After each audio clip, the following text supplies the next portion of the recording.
Hello student, कैसे हैं आप सभी। आई होप आप लोग अच्छे होंगे, पढ़ाई कर रहे होंगे। तो फ्रेंड्स, मनायर स्टडी में आप सभी का स्वागत है। तो आज की इस वीडियो में हम प्रश्नावली 1.1 के 11 नंबर क्वेश्चन से कंटिन्यू करेंगे, क्योंकि इसके पहले के वीडियो में हम 10 नंबर के जितने भी ये पार्ट दिए गए हैं इन सभी क्वेश्चन को हम सॉल्व कर चुके हैं। अगर आपने इसके पहले की वीडियो को नहीं देखा है तो आप इसी चैनल के प्ले में जाकर वहाँ से आप एक तरफ से वीडियो को देख सकते हैं। वहाँ पर हम पार्ट भी मेंशन कर दिए हैं, जैसे कि पहला, दूसरा, तीसरा, इस टाइप से पार्ट मेंशन किए हैं। तो वहाँ पर फ्रेंड्स आपको वीडियो को सर्च करने में ज़्यादा प्रॉब्लम नहीं होगी। तो देखिए फ्रेंड्स, चलिए पढ़ते हैं 11 नंबर क्वेश्चन में जो भी दिया गया है। हो सकता है क्लियर ना दिखे, लेकिन यहाँ पर हम पढ़ रहे हैं तो आपको अच्छे से समझ में आ जाएगा। तो यहाँ पर ये दिया गया है, कह रहा है कि सिद्ध कीजिए कि किसी समतल में स्थित बिंदुओं के समुच्चय में, तो मतलब एक समतल है उसमें क्या है, बिंदुओं का एक समुच्चय दिया गया है। कह रहा है पी क्यू, बिंदु पी की मूल बिंदु से दूरी बिंदु क्यू की मूल बिंदु के दूरी के समान है। द्वारा प्रदत्त संबंध आर एक तुल्यता संबंध है। पुनः सिद्ध कीजिए कि बिंदु पी नॉट इक्वल 0,0 से, यहाँ पर इसका कहने का मतलब सिर्फ इतना ही है कि यहाँ पर ये जो पी बिंदु दिया गया है, ये पी बिंदु ये मूल बिंदु पर नहीं है। यहाँ पर ये केवल इतना इसका मतलब है। आगे कह रहा है इससे संबंधित सभी बिंदुओं का समुच्चय पी से होकर जाने वाले एक ऐसे वृत्त को निरूपित करता है जिसका केंद्र मूल बिंदु पर है। देखिए फ्रेंड्स, इसमें 2 क्वेश्चन पूछे गए हैं। पहले हम फर्स्ट क्वेश्चन को सॉल्व करते हैं, उसके बाद हम सेकंड में आएंगे। तो चलिए इसको हम सॉल्व करते हैं। तो यहाँ पर एक सेट हम मान लेते हैं, एक सेट यहाँ पर ये दिया गया है। तो यहाँ पर लिखेंगे समतल में स्थित बिंदुओं का समुच्चय, बिंदुओं का समुच्चय। तो यहाँ पर ये कुछ इस टाइप से दिया गया है। तो यहाँ पर देखिए ए इक्वल टू समतल में स्थित बिंदुओं का समुच्चय है। अब यहाँ पर एक सेट दिया गया है, उसमें रिलेशन कुछ इस टाइप से डिफाइन किया गया है कि यहाँ पर ये जो पी और क्यू है इस प्रकार है कि पी तथा क्यू की मूल बिंदु से दूरी समान है। तो यहाँ पर लिखेंगे पी तथा क्यू की मूल बिंदु से दूरी समान है, ऐसे आपको लिख लेना है।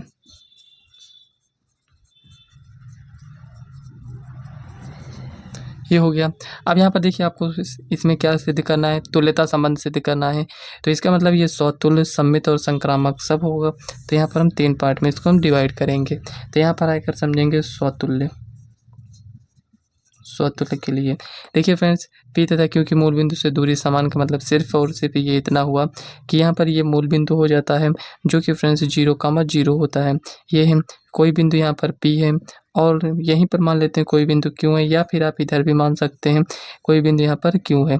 यहाँ से ये अगर 2 इकाई है तो यहाँ से यहाँ तक ये भी 2 इकाई होगा, ठीक है ना। मूल बिंदु से दोनों की दूरी क्या है, समान है।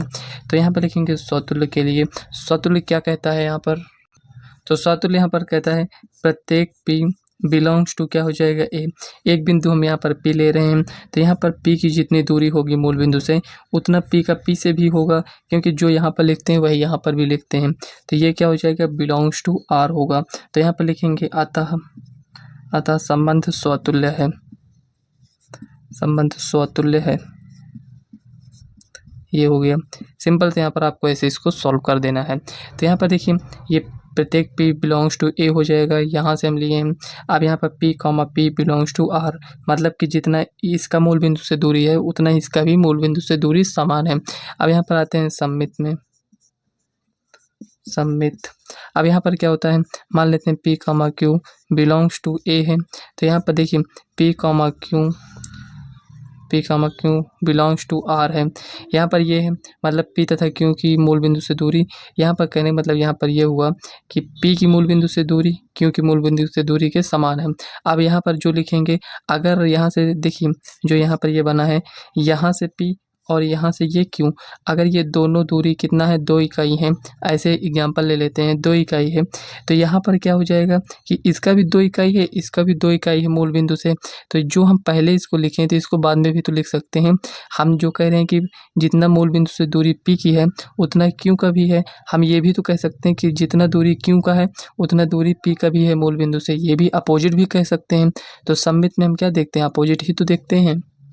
तो अगर इसको आप थोड़ा सा डिटेल से लिखना चाहें तो आप ऐसे लिख दीजिए P comma Q belongs to A हो जाएगा P की मूल बिंदु से दूरी, P की दूरी बराबर Q की दूरी,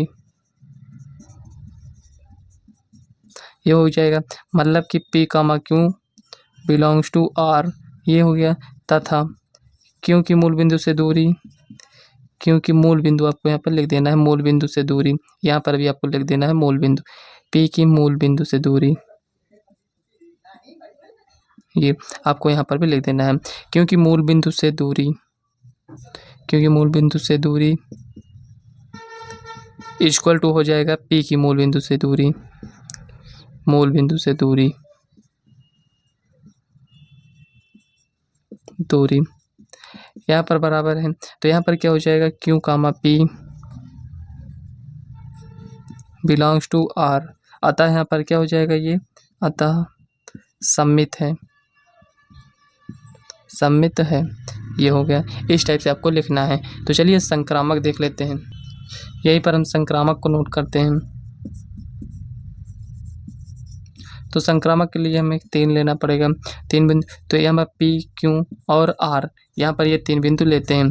लेकिन फ्रेंड्स यहाँ पर ये रिलेशन दिया गया है R से ही, तो इसको हम थोड़ा दूसरा बिंदु लेते हैं, P Q S लेते हैं, ये हो गया। तो यहाँ पर लिखेंगे माना P कमा Q बिलोंग्स टू R तथा, ये हो गया। अब यहाँ पर P Q और यहाँ पर Q कमा S बिलोंग्स टू R है, ये दिया गया है। अब यहाँ पर आप ये भी लिखेंगे इसमें कि P की मूल बिंदु से दूरी Q के बराबर और Q की मूल बिंदु से दूरी S के बराबर। तो हम ये भी तो कह सकते हैं कि PS बराबर हो जाएंगे। तो यहाँ पर लिख देंगे P की मूल बिंदु से दूरी, बिंदु से दूरी इक्वल टू Q की मूल बिंदु से दूरी, से दूरी, ये हो गया। अब यहाँ पर देखिए ये बिलोंग्स टू R है, ये दिया गया है, ये भी दिया गया है। तो यहाँ पर Q की मूल बिंदु से दूरी S के, यहाँ पर ये हो गया। तो यहाँ पर लिखेंगे अतः, अतः P comma S belongs to R, अतः सममित होगा, संक्रामक होगा, अतः संक्रामक है। जब इसकी दूरी यहाँ पर बराबर है, मतलब यहाँ पर कुल मिलाकर P बराबर Q दिया गया है। अगर इसको हम थोड़ा सा अच्छे से यहाँ पर लिखना चाहें तो यहाँ से ग्राफ से समझ लीजिए, यहाँ पर ये O है, यहाँ पर ये P है, यहाँ पर ये Q है, ठीक है ना, ये। और यहीं पर हम कोई बिंदु S मान लेते हैं। क्या है यहाँ पर OP, यहाँ पर OP बराबर OQ है, ये हो गया। और यहाँ पर क्या कह रहा है OQ बराबर OS है, ये समीकरण 1 और समीकरण 2। समीकरण 1 और समीकरण 2 से यहाँ पर देखिए OQ की जगह OS रख सकते हैं, मतलब यहाँ पर देखिए OQ दिया गया है तो यहाँ पर भी OQ है, तो इसके स्थान पर OS हम रख सकते हैं। तो मतलब कि OP इक्वल टू, एक मिनट, यहाँ पर OP इक्वल टू यहाँ पर OS हो जाएगा। तो यहाँ पर ये क्या है, P बराबर S ही तो है ना, P बराबर S हो जाएगा। तो इसको हम इस रूप में लिखे हैं। तो यहाँ पर हम ये भी तो कह सकते हैं कि P कामा S क्या हो जाएगा, बिलोंग्स टू R हो जाएगा। अगर थोड़ा अच्छे से आप लिखना चाहें तो ऐसे लिख लीजिए, समझने के लिए दोनों सही है, जैसे आप लिखना चाहें वैसे आप इसको लिख सकते हैं। चाहे इस तरह इसको सॉल्व कर लीजिए या फिर आप इसको यहाँ पर इस टाइप से इसको सॉल्व कर लीजिएगा। ये आपके समझने के लिए है कि आप इसको कैसे सॉल्व करना चाहते हैं। तो यहाँ पर आप कहेंगे कि स्वतुल्य भी है, संक्रामक भी है, सममित भी है। इसका मतलब ये क्या है, एक तुल्यता संबंध है, तुल्यता संबंध है ये। तो देखिए इसमें नेक्स्ट पार्ट में क्या कह रहा है उसको समझ लेते हैं। अब देखिए फ्रेंड्स, यहाँ पर जो नेक्स्ट क्वेश्चन आपका कह रहा है, पहले क्वेश्चन को समझ लेते हैं, उसके बाद तो हम लिख लेंगे। तो यहाँ पर ये कुछ इस टाइप से ऐसे दिया गया है, ये आपका 0,0 है, ये आप वैसे भी जानते होंगे, ये 0,0 है, ये O बिंदु इसको मान लेते हैं। कह रहा है यहाँ पर जब ये P बिंदु है, यहाँ से ये P बिंदु है, अब यहाँ से ये क्या है, ये Q बिंदु है। इसी टाइप से यहाँ पर जितना दूरी इसका है उतनी दूरी इसका भी है। इसी तरह फ्रेंड्स बहुत सारे बिंदु हैं, कुछ इस टाइप से हैं। तो अगर हम देखें यहाँ पर तो बहुत सारे बिंदु हैं जो कि बराबर दूरी पर हैं। तो अगर इसको मैं इसे ड्रा करना चाहें तो ये हमें क्या देगा, एक वृत्त देगा, जो कि फ्रेंड्स यहाँ पर वृत्त है। तो आप वैसे भी जानते हैं कोई भी वृत्त हो उसमें क्या होता है, त्रिज्या, यहाँ पर ये त्रिज्या जो है यहाँ पर ये सेम होता है। अब इसको यहाँ पर हम त्रिज्या काउंट करते हैं, लेकिन यहाँ पर इसको ये दूरी के रूप में दिया गया है। तो चाहे आप इसको त्रिज्या कहें या दूरी कहें, तो यहाँ पर क्या आप देख रहे हैं कि जितना दूरी इसका है उतना दूरी इसका है। मतलब कि इस वृत्त पर क्या है कि बहुत सारे अनंत बिंदु होंगे, इसी टाइप से अनंत बिंदु हैं ऐसे ऐसे। तो जो कि फ्रेंड्स मूल बिंदु से क्या है, दूरी सबकी समान है। इसमें छोटा बड़ा आपको दिख रहा होगा, सही से यहाँ पर ड्रा नहीं किए हैं। तो यहाँ पर क्या है कि फ्रेंड्स मूल बिंदु से दूरी सभी की समान होंगी, क्योंकि आप ये जानते हैं कि त्रिज्या सबकी सेम होती है। तो यहाँ पर ये मूल बिंदु है, अगर मान लेते हैं ऐसे, यहाँ पर ये इसको कुछ इस टाइप से ऐसे मिलाइए ऐसे। तो यहाँ पर ये जितने भी ऐसे ऐसे गए हैं लाइन, ये सभी बराबर हो जाएंगे। बस क्वेश्चन में आपको इतना ही कह रहा है कि जैसे यहाँ पर P बिंदु लिए हैं, इसी टाइप से मूल बिंदु से सभी, जैसे P की दूरी 2 इकाई है, तो ऐसे बहुत सारे अगर हम बिंदु ऐसे ले लें तो वो क्या करेगा, एक वृत्त को निरूपित करेगा। तो फ्रेंड्स अगर सभी दूरी ऐसे आप सेम लेंगे इसी टाइप से, तो जब इसको आप ड्रा करेंगे ऐसे, तो ये एक वृत्त को निरूपित करता है। बस क्वेश्चन में आपको यही कह रहा है। तो चलिए यहाँ पर लिखना क्या है उसको समझ लेते हैं। अब यहाँ पर हम लिखेंगे, अब P जो है फ्रेंड्स वो क्या है, 0,0 पर नहीं है, मतलब कि ये मूल बिंदु पर नहीं होना चाहिए। जो P बिंदु है ये मूल बिंदु पर नहीं होना चाहिए, ठीक है ना। यहाँ पर आपको इतना ये समझ में आ गया होगा। तो देखिए P नॉट इक्वल 0,0 तथा यहाँ पर तथा मूल बिंदु से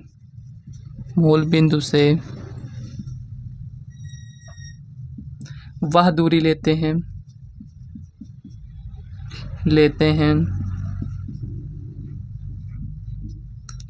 जो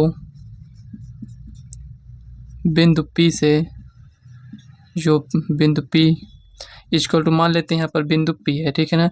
यहाँ पर ये इसकी दूरी हम मान लेते हैं K है, ठीक है ना।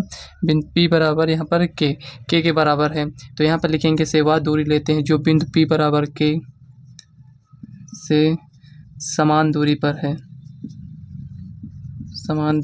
है।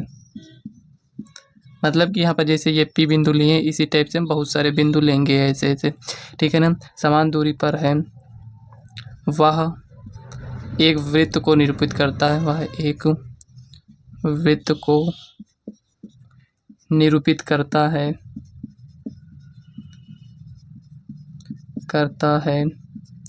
जिसका केंद्र, देखिए फ्रेंड्स जब ये वृत्त बन जाएगा तो इसका केंद्र क्या होगा, यही तो होगा ना। तो जिसका केंद्र मूल बिंदु होगा।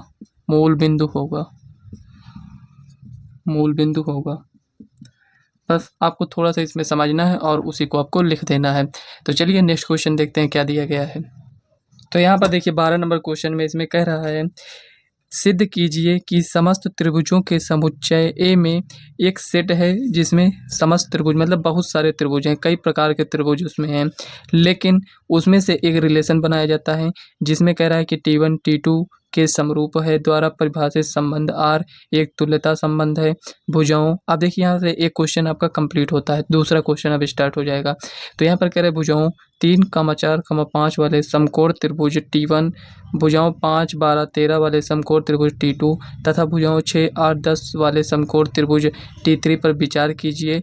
T1, T2 व T3 में से कौन से त्रिभुज परस्पर संबंधित है। मतलब कि 3 त्रिभुज आपके बनेंगे जो कि समकोण त्रिभुज बनने वाले हैं। कुछ इस टाइप से आपको त्रिभुज बनाना है, जिसकी फ्रेंड्स यहाँ पर हाइट, बेस और यहाँ पर हाइपोटेनस, मतलब कर्ण यहाँ पर ये जो है अलग अलग दिए गए हैं। तो यहाँ पर फ्रेंड्स समरूप में हमको इससे मतलब नहीं होता है, हमें केवल भुजाओं के अनुपात और कोण से मतलब होता है। तो यहाँ पर देखेंगे भुजाओं का अनुपात क्या है, बराबर आता है कि नहीं आता है। तो इसको तो हम बाद में समझेंगे, पहले इसको हम सिद्ध कर लेते हैं। तो यहाँ पर देखिए ए क्या है, समस्त त्रिभुजों का समुच्चय है, मतलब कि इसमें जो आपका रिलेशन दिया गया है उससे कोई मतलब नहीं, मतलब बहुत सारे त्रिभुज हैं, इसमें समकोण त्रिभुज भी होंगे, समद्विबाहु त्रिभुज भी, मतलब बहुत सारे त्रिभुज हैं, उनमें से कुछ त्रिभुजों को लिया जाता है, उससे एक रिलेशन बनाया जाता है, जो कि इसमें क्या है, कह रहा है कि T1, T2 इस प्रकार है कि T1 T2 के समरूप है। यहाँ पर ये कुछ इस टाइप से है। तो इसमें हमें तुल्यता संबंध सिद्ध करना है। जब आपसे बोला है कि तुल्यता, इसका मतलब स्वतुल्य सममित संक्रामक होगा, तो यहाँ पर लिखेंगे स्वतुल्य। स्वतुल्य तो यहाँ पर लिखेंगे प्रत्येक टी बिलोंग्स टू ए हो जाएगा, तो यहाँ पर T comma T belongs to R होगा। तो देखिए फ्रेंड्स, यहाँ पर ये कैसे आया, अगर इसको आप समझना चाहते हैं तो यहाँ पर लिख देंगे प्रत्येक त्रिभुजों, ये कैसे है, प्रत्येक त्रिभुज स्वयं के समरूप होता है, प्रत्येक त्रिभुज स्वयं के समरूप होता है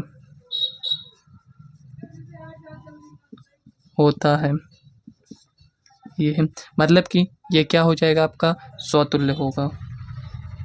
स्वतुल्य, ये यहाँ पर नीचे स्वतुल्य लिखा है ना, ठीक है ना, ये आपको दिख रहा होगा। तो यहाँ पर ये हो गया स्वतुल्य। अब आते हैं सममित में। सममित में क्या है, यहाँ पर T1, T2 belongs to A हो जाएगा। यहाँ पर आप कह रहे हैं कि T1 त्रिभुज T2 के समरूप है।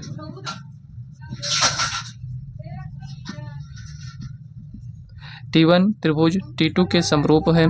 अब यहाँ पर देखिए T1, T2 belongs to are हो जाएगा। जब T1 त्रिभुज T2 के समरूप है तो हम ये भी तो कह सकते हैं ना कि T2 त्रिभुज T1 के समरूप है, ये भी तो कह सकते हैं ना। तो यहाँ पर लिखेंगे T2 त्रिभुज T1 के समरूप है। इसका मतलब T2, T1 belongs to are. अब यहाँ पर क्या हो जाएगा, ये भी आपका सम्मित होगा। और इसे अगर आप शॉर्ट फॉर्म में लिखना चाहते हैं तो यहाँ पर देखिए T1 त्रिभुज T2 के समरूप को आप ऐसे भी दिखा सकते हैं, समरूप T2। कुछ इस टाइप से, पूरा नहीं लिखना चाहते हैं तो इस टाइप से दिखा दीजिए। इसमें क्या है, आप इसको T2 समरूप T1 ऐसे शॉर्ट में दिखाकर आप इसे लिख सकते हैं। इतना कुछ न लिखना पड़े इसलिए आप इसको ऐसे लिख सकते हैं। तो चलिए, यहाँ पर दोनों तरीका आपको आना चाहिए, ये तो काफ़ी ईजी है। यहाँ पर आपको केवल ये इसका मतलब यहाँ पर समझ में आना चाहिए, जो कि आप हाई स्कूल में पढ़ चुके हैं। तो चलिए फ्रेंड्स, सम्मित तो हो गया, आप संक्रामक देख लेते हैं। अब देखिए यहाँ पर संक्रामक T1, T2, T3 belongs to, यहाँ पर ए हो जाएगा। अब यहाँ पर लिखेंगे माना T1, T2 belongs to are तथा T2, T3 belongs to are. तो यहाँ पर ये जो दिया गया इसके अकॉर्डिंग यहाँ पर हम ये देख सकते हैं कि T1 समरूप है T2 के तथा T2 समरूप है T3 के। यहाँ पर ये है, तो देखिए यहाँ पर फ्रेंड्स, इसको और इसको यहाँ पर ये जो दिया गया है ये आपका समीकरण 1, देखिए T1 T2 के समरूप है, T2 T3 के समरूप है, तो यहाँ पर ये दोनों मिल रहा है, इसका मतलब T1 T3 के समरूप होगा। तो यहाँ पर लिखेंगे, इसको थोड़ा ऐसे यहाँ पर रहने देते हैं, ये हो गया। अब यहाँ पर लिखेंगे T2 समरूप है T3 के, समीकरण 1, समीकरण 2। तो यहाँ पर लिखेंगे समीकरण 1 व 2 से, समीकरण 1 व 2 से, ये हो गया। तो समीकरण 1 व 2 से हमें क्या मिलेगा, T1 समरूप T3 अतः T1, T3 belongs to are. तो इसका मतलब यहाँ पर ये हो जाएगा संक्रामक है, ये हो गया संक्रामक है। अब संक्रामक है तो आप जानते ही हैं कि जब ये संक्रामक हो गया इसका मतलब तुल्यता संबंध है। तो यहीं पर आपको साइड में लिख देना है, यहाँ पर हमारे स्पेस नहीं है तो यहाँ पर हम साइड में लिख देते हैं। अतः दिया गया संबंध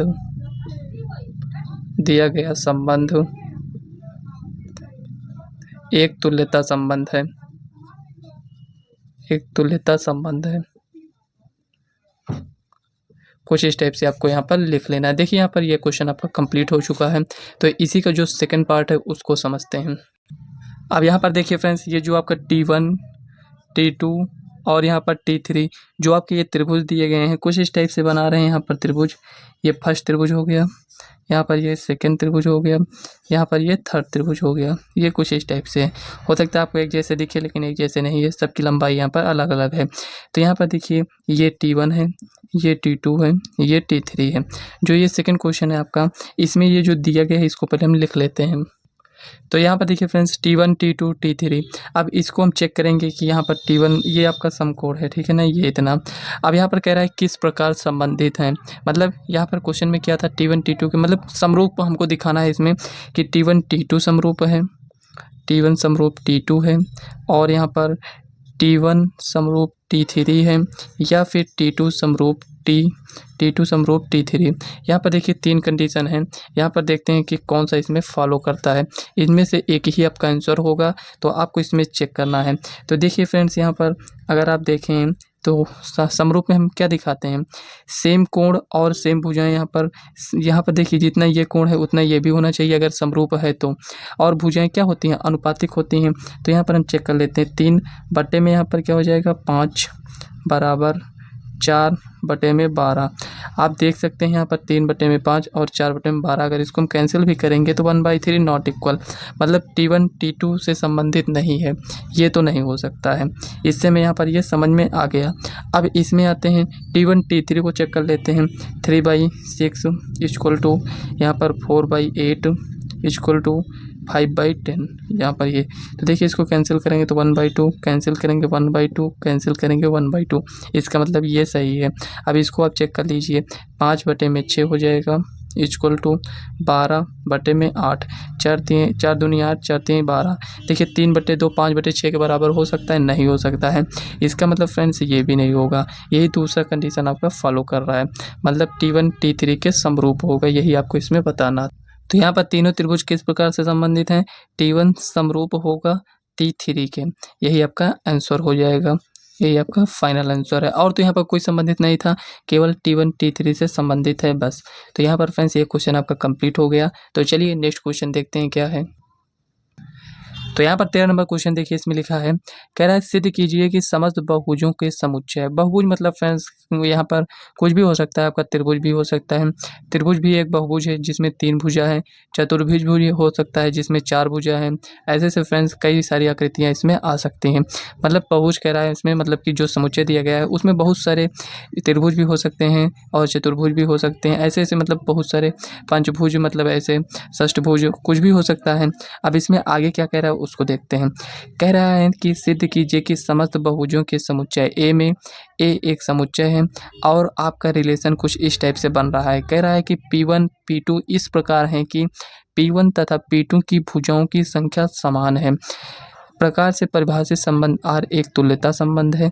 3, 4 और 5 लंबाई की भुजाओं वाले समकोण त्रिभुज से संबंधित समुच्चय ए के सभी अवयवों का समुच्चय ज्ञात कीजिए। अब देखिए फ्रेंड्स, यहाँ पर लंबाई 3, 4 और 5, इससे हमारा क्या बनेगा, यहाँ पर एक समकोण त्रिभुज बनेगा।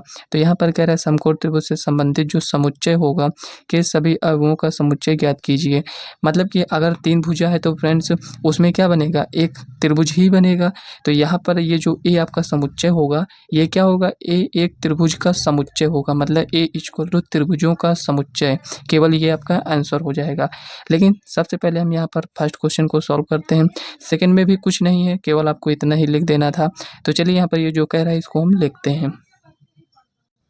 तो यहाँ पर देखिए फ्रेंड्स, क्वेश्चन को नोट कर लिए हैं। तो चलिए यहाँ पर सबसे पहले स्वतुल चेक करते हैं।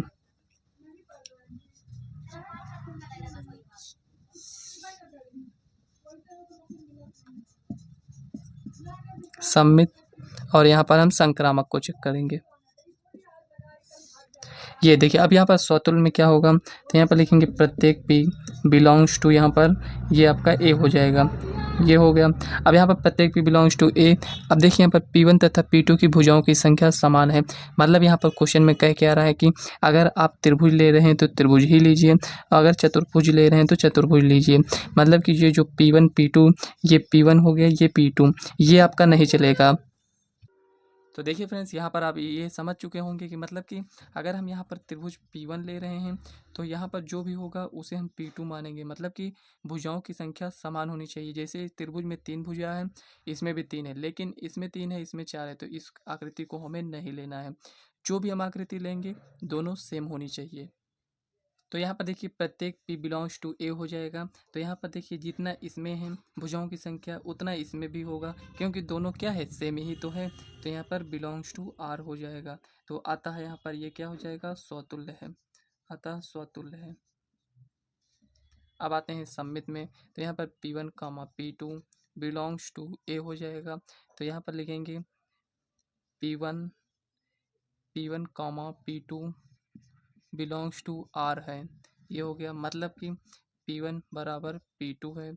अब यहाँ पर देखिए जब P1 बराबर P2 है तो हम P2 बराबर P1 भी लिख सकते हैं। इसका मतलब क्या है कि P2 comma P1 belongs to R होगा। अतः यहाँ पर ये सम्मित हो जाएगा, अतः यहाँ पर सम्मित है।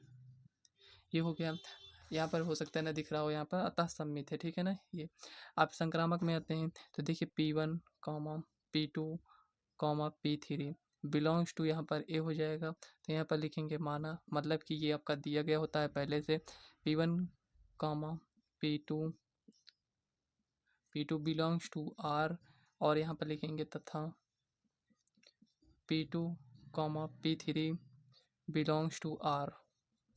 इसका मतलब यहाँ पर क्या है कि P1 बराबर P2 है, समीकरण 1, और P2 बराबर P3 है, ये आपका समीकरण 2। तो यहाँ पर लिखेंगे समीकरण 1 व 2 से क्या हो जाएगा। तो यहाँ पर देखिए P2 है, तो मतलब कि यहाँ पर क्या है P2 बराबर P3, तो यहाँ पर P2 के स्थान पर हम P3 रख सकते हैं। तो यहाँ पर ये हो जाएगा P1 बराबर P3, ये हो गया। इसका मतलब क्या है P1 बराबर P3, देखिए यहाँ पर P1 P2 लिखा है, इसका मतलब बराबर है। P2 P3 लिखा है, इसका मतलब ये बराबर है। तो इसका मतलब ये बराबर है, तो कह सकते हैं कि P1 comma P3 belongs to are. तो यहाँ पर ये क्या हो जाएगा आपका संक्रामक। ये कुछ इस टाइप से आपको इसको सॉल्व करना है। तो इतना आप इसको समझ चुके होंगे। तो ये आपका एक तुल्यता संबंध हो जाएगा, आपको लिख लेना है। तो चलिए इसका सेकंड सॉल्व करते हैं। तो देखिए फ्रेंड्स, ये इसका जो सेकंड है वो काफ़ी इजी क्वेश्चन है। तो उसमें क्या कह रहा है, 3 4 5 एक समकोण त्रिभुज बना रहा है, ठीक है।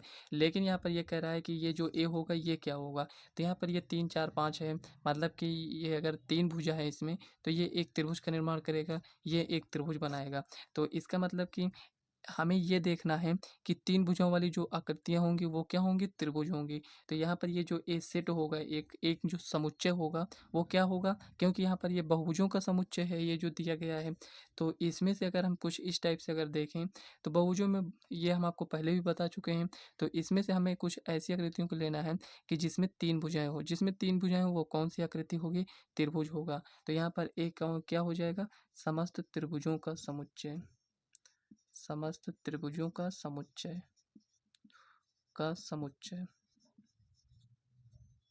ये हो जाएगा, त्रिभुजों का समुच्चय होगा।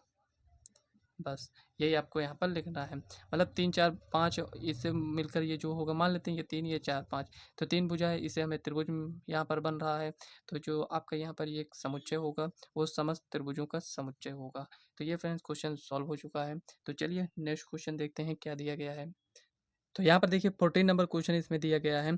कह रहा है कि मान लीजिए कि एक्स वाई तल में स्थित समस्त रेखाओं का समुच्चय है। मतलब कि रेखाओं का समुच्चय, मतलब कोई रेखा ऐसे गई है, कोई रेखा ऐसे, कोई ऐसे, कोई ऐसे, मतलब कुछ भी यहाँ पर कोई रेखा ऐसे, कुछ ऐसे। तो कुछ इस टाइप से ऐसे यहाँ पर आप देख सकते हैं, ऐसे साइड में यहाँ पर ऐसे कोई रेखा ऐसे है, कोई रेखा ऐसे है, कोई रेखा ऐसे, कोई ऐसे, मतलब कुछ इस टाइप से ऐसे बहुत सारी रेखाएं होंगी। तो मतलब यहाँ से हमें ऐसी रेखाओं को लेना है जो क्या हो, मतलब दोनों रेखाएं समांतर हों। देखिए यहाँ पर बहुत सारी रेखाएं हैं, लेकिन ये एक दूसरे के समांतर मिल गया, ये एक दूसरे के समांतर मिल गया, ये एक दूसरे के समांतर। तो मतलब हमें ऐसी ही रेखाओं को इसमें लेना है। तो यहाँ पर आगे पढ़ते हैं। पहले कह रहे हैं मान लीजिए कि एक्स वाई तल में स्थित समग्र रेखाओं का समुच्चय यल है और एल में आर एक संबंध परिभाषित किया गया है। कह रहा है कि L1 L2 इस प्रकार है कि L1 समांतर है L2 के द्वारा परिभाषित संबंध R। सिद्ध कीजिए कि R एक तुल्यता संबंध है। रेखा y बराबर 2x+4 से संबंधित समस्त रेखाओं का समुच्चय ज्ञात कीजिए। हमें यहाँ पर समस्त रेखाओं का समुच्चय भी ज्ञात करना काफ़ी ईजी है। तो चलिए फर्स्ट को पहले हम सॉल्व करते हैं। तो यहाँ पर देखिए यल क्या है, एक्स वाई तल में स्थित समस्त रेखाओं का समुच्चय है। रेखाओं का समुच्चय। अब देखिए समस्त रेखाओं का समुच्चय का मतलब आप समझ गए होंगे। मतलब कि ऐसे भी रेखाएं हमें मिलेंगी, कुछ ऐसे भी मिलेंगी, कुछ ऐसे भी मिलेंगी। मतलब ऐसे बहुत सारी रेखाएं होंगी। यहाँ पर ये कुछ इस टाइप से ऐसे ऐसे। तो यहाँ पर जो भी रेखाएं एक दूसरे के समांतर होंगी, हमें उन्हीं रेखाओं को लेना है। जो लंबवत हैं उनको नहीं लेना है, जो क्रॉस कर रहे हैं उनको नहीं लेना है। जो संपाती है, संपाती में क्या होता है, ये भी समांतर ही हो जाता है। तो मतलब कि जो भी हमें इसमें से रेखाओं को लेना है, उसमें से वो समांतर होनी चाहिए। तो यहाँ पर हम क्या करेंगे, एक रिलेशन को डिफाइन करेंगे। तो चलिए इसको इरेज करते हैं पहले। L1 कामा L2 इस प्रकार है कि L1 तथा L2 समांतर हैं। ये हम तो यहाँ पर लिखेंगे स्वतुल्य। पर देखिए अगर आप सिंपल से यहाँ पर लिखना चाहें स्वतुल्य के लिए तो आप लिख सकते हैं कि देखिए कोई भी रेखा हो वो स्वयं के भी समांतर होती है। मान लेते हैं ये एक रेखा है, ये एक रेखा हम इसको यल मान लेते हैं। तो यहाँ पर ऐसा ये है, मान लेते हैं ये रेखा L1, ये रेखा L2। तो ऐसा तो आप भी कहेंगे कि L1 समांतर है L2 के, ये देखकर आप कह सकते हैं। लेकिन अगर फ्रेंड्स एक ही रेखा हो, मान लेते हैं यही रेखा है, तो हम ये भी कह सकते हैं कि प्रत्येक रेखा मतलब ये जो रेखा है ये स्वयं के भी समांतर होती है। मतलब कि ये क्या हो जाएगा, स्वतुल्य। ऐसा जरूरी नहीं है कि यहाँ पर ये रेखा होना ही यहाँ पर जरूरी हो, ठीक है ना। एक रेखा है तो ये रेखा स्वयं के भी समांतर होती है। तो यहाँ पर हमें स्वतुल्य बताना है, तो यहाँ पर हम लिखेंगे प्रत्येक रेखा स्वयं के समांतर होती है, समांतर होती है। इसका मतलब क्या है, स्वतुल्य है, स्वतुल्य है। अब सममित में आते हैं, इसको रहने देते हैं अभी। स्वतुल्य में L1 comma L2 belongs to R, एक मिनट, बिलोंग्स टू A हो जाएगा। अब यहाँ पर देखिए L1 comma L2 belongs to R है, मतलब कि L1 समांतर L2 है, ये है। अब यहाँ पर हम ये भी तो कह सकते हैं L2 समांतर L1। इसका मतलब यहाँ पर ये हुआ कि L2 comma L1 belongs to R। यहाँ पर ये बिलोंग्स टू R मतलब कि ये सम्मित हो जाएगा। तो देखिए अगर आप सम्मित नहीं समझ पा रहे हैं तो आप L1 समांतर है L2 के, हम ये कह रहे हैं कि L1 समांतर है L2 के, हम ये भी तो कह सकते हैं ना कि L2 समांतर है L1 के। तो बस सम्मित में आपको यही ध्यान देना होता है। तो आते हैं यहाँ पर संक्रामक L1 L2 L3 belongs to A। अब देखिए यहाँ पर L1 समांतर है, इसको ऐसे नहीं यहाँ पर लिख देते हैं L1 comma L2 belongs to R तथा L2 comma L3 belongs to R, ये दिया गया है। मतलब कि L1 समांतर है L2 के, समीकरण 1, L2 समांतर है L3 के, समीकरण 2। तो यहाँ पर समीकरण 1 व 2 से हमें क्या मिलेगा, तो यहाँ पर दोनों सेम है, मतलब कि L1 समांतर L3 मिलेगा। इसका मतलब L1 कामा L3 क्या होगा, बिलोंग्स टू R होगा। इसका मतलब ये हो गया कि ये संक्रामक है। जब ये स्वतुल्य सम्मित संक्रामक होता है तो हम जानते हैं कि ये क्या होता है, एक तुल्यता संबंध होता है, ठीक है ना। ये हो गया। अब चलिए आगे इसी का सेकेंड देखते हैं। तो यहाँ पर देखिए ये कह रहा है कि y equal to 2x plus 4 ये रेखा का समीकरण है। तो देखिए फ्रेंड्स ये रेखा का समीकरण दिया गया है, तो हमें यहाँ पर क्या बताना है, रेखाओं का समुच्चय बताना है। तो यहाँ पर हमें समुच्चय बताने के लिए क्या करना होगा, ये समझिए। देखिए फ्रेंड्स ये जो भी दिया गया है ये इस टाइप से दिया गया है। तो एक्चुअल में इसका समीकरण ये होता है रेखा का mx प्लस सी, वाई बराबर mx प्लस सी। एम क्या है यहाँ पर, ये आपका ये स्लोप है, ठीक है ना, स्लोप है। एक मिनट, ये आपका स्लोप मतलब ढाल है कि मतलब कोई भी रेखा है तो उसमें ढलान कितना है, ये दिया गया है। अब देखिए m के स्थान पर यहाँ पर 2 दिया गया है, यहाँ पर 4। अब देखिए फ्रेंड्स थोड़ा सा ध्यान देना है कि अगर हम इसको यहाँ पर लिखना चाहें तो यहाँ पर c क्या है, कांस्टेंट है। यहाँ पर c कोई भी वैल्यू हो सकती है, जैसे यहाँ पर c के स्थान पर क्या दिया गया है, 4 दिया गया है। तो यहाँ पर 5 6 7 8 कुछ भी हो सकता है, तो वो हमें क्या मिलेगा, समस्त रेखाओं का समुच्चय मिलेगा। तो हमें करना क्या है, यहाँ पर थोड़ा सा यहाँ पर चेंज करना है। यही चेंज करना है कि यहाँ पर लिखेंगे y बराबर, यहाँ पर क्या है 2x, ये स्लोप है 2x प्लस c। इसी को अगर हम c क्या है, c आपका बिलोंग्स टू r हो जाएगा। ये समस्त रेखाओं का समुच्चय, जो ये हम लिखे हैं ये आपका समस्त रेखाओं का समुच्चय होगा। इसकी वैल्यू आप बदलते जाइए, हमें अलग अलग रेखाएं इसमें मिलती जाएंगी, ठीक है ना। बस आपको यहाँ पर इतना यहाँ पर लिखना था, y बराबर 2x प्लस c।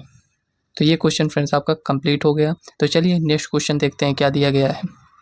अब देखिए यहाँ पर फ्रेंड्स 15 नंबर क्वेश्चन, इसमें आपको सॉल्व करने की आवश्यकता नहीं है। अगर आप इतने क्वेश्चन सॉल्व कर चुके हैं तो यहाँ पर अगर आप सॉल्व कर रहे हैं तो फ्रेंड्स इसका मतलब यही होता है कि आपने इसके पहले के जो क्वेश्चन सॉल्व किए हैं उसमें आपने ध्यान नहीं दिया है। तो चलिए इसमें हम ऐसे ही समझते हैं। मान लीजिए कि समुच्चय, ये आपका एक समुच्चय दिया गया है और समुच्चय से रिलेशन आपका कुछ इस टाइप से डिफाइन किया गया है। द्वारा परिभाषित संबंध r निम्नलिखित में से सही उत्तर चुनिए। सबसे पहले हम स्वतुल्य चेक कर लेते हैं। तो स्वतुल्य के लिए जितने भी अवयव हैं उसका इसमें स्वयं से प्रतिबिंब होना चाहिए। तो यहाँ पर देख लेते हैं है या नहीं। तो देखिए 1,1 है, ये है, 2,2 है, 3,3 ये भी है, 4,4 है, मतलब कि स्वतुल्य तो है। इसका मतलब फ्रेंड्स r स्वतुल्य तथा सममित है किंतु संक्रामक नहीं है। मतलब कि एक तो हमें समझ में आ गया ना कि स्वतुल्य है। अब हम सममित चेक करते हैं। 1,2 है, 2,1 आपको कहीं पर दिख रहा है, इसका मतलब सममित नहीं है। अब संक्रामक चेक करते हैं। 1 2 है, 2 से लास्ट हुआ है, 2 से यहाँ पर स्टार्ट हो गया, तो यहाँ पर 2,2 यहाँ पर जो मिल रहा है उसको हटाइए। तो 1,2 यहाँ पर देखिए ये मिल गया, मतलब कि ये संक्रामक होगा। लेकिन अभी आपको नहीं चाहिए, यहाँ पर ध्यान देना, थोड़ा सा आगे बढ़कर चेक कर लेना एक बार और। तो यहाँ पर देखिए 1,3 है और यहाँ पर इससे स्टार्ट होने वाला ये मिल गया 3,3। तो यहाँ पर देखिए ये सेम है, तो इसको हटाइए तो 1,3 मिल गया ना। अभी ये संक्रामक है। अब इसमें अगर हम इसको चेक करना चाहते हैं तो यहाँ से देखिए 1,3 है, 3 से एंड यहाँ पर ये हुआ है, इसको तो हम चेक कर लिए ना 3,2। अब देखिए 1,2 कहीं पर है, देखिए यहाँ पर ये है, मतलब कि स्वतुल्य है और संक्रामक है। तो यहाँ पर देखिए r स्वतुल्य तथा संक्रामक है किंतु सम्मित नहीं है। देखिए हम चेक किए तो हमें सम्मित नहीं मिला था, तो इसका मतलब बी ऑप्शन आपका राइट आंसर हो जाएगा।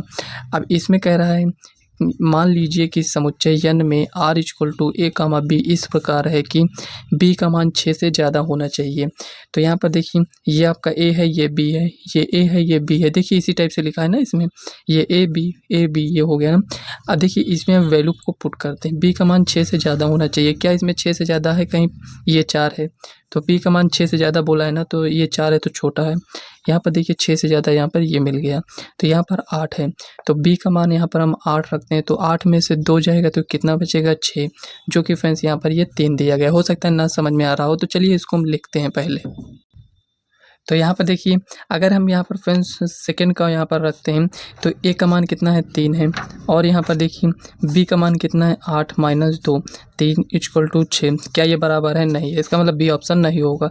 सी में चेक करते हैं तो यहाँ पर देखिए 8 रखते हैं, तो यहाँ पर देखिए a का मान कितना है? 6 = b का मान कितना है? 8 - 2, तो 8 में 2 गया 6 = 6। इसका मतलब फ्रेंड्स दोनों बराबर आ गया है, तो सी ऑप्शन आपका सही आंसर हो जाएगा। अगर डी आप चेक करना चाहते हैं चेक कर लीजिए। तो यहाँ पर अगर हम b का मान 7 रखते हैं तो 7 में से 2 जाएगा तो 5 बचेगा, जो कि यहाँ पर 8 दिया गया है। इसका मतलब ये गलत है, तो यहाँ पर सी ऑप्शन आपका राइट आंसर हो जाएगा। तो देखिए फ्रेंड्स ये आपका प्रश्नावली 1.1 कंप्लीट हो चुका है। इसके बाद फ्रेंड्स हम प्रश्नावली 1.2 को सॉल्व करेंगे, उसको हम डायरेक्ट सॉल्व करेंगे, क्योंकि फ्रेंड्स जितना उसका बेसिक था हम कंप्लीट कर चुके हैं। अगर आपने इसका बेसिक वीडियो नहीं देखा था तो आप चैनल के प्लेलिस्ट में जाकर एक तरफ से वीडियो को देख सकते हैं, क्योंकि सभी वीडियो में हम पार्ट को मेंशन कर दिए हैं, ऐसे 1 2 3 ऐसे इस टाइप से, तो आप वहां से एक तरफ से वीडियो को देख सकते हैं। तो फ्रेंड्स वीडियो कैसी लगी कमेंट बॉक्स में ज़रूर बताइएगा। वीडियो पसंद आए तो वीडियो को लाइक व चैनल को सब्सक्राइब कर लीजिएगा, और कहीं पर कोई भी डाउट होता है तो आप कमेंट कर पूछ सकते हैं। तो चलिए फ्रेंड्स मिलते हैं नेक्स्ट वीडियो में, तब तक के लिए बाय।